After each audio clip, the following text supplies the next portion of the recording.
Mamutya, newborn hanggang 5 years old. Kayang-kaya to.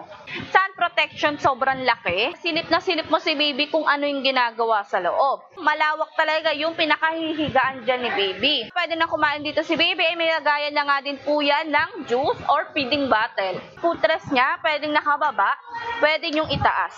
Reclinable nga po pala to for lying mode and sitting mode.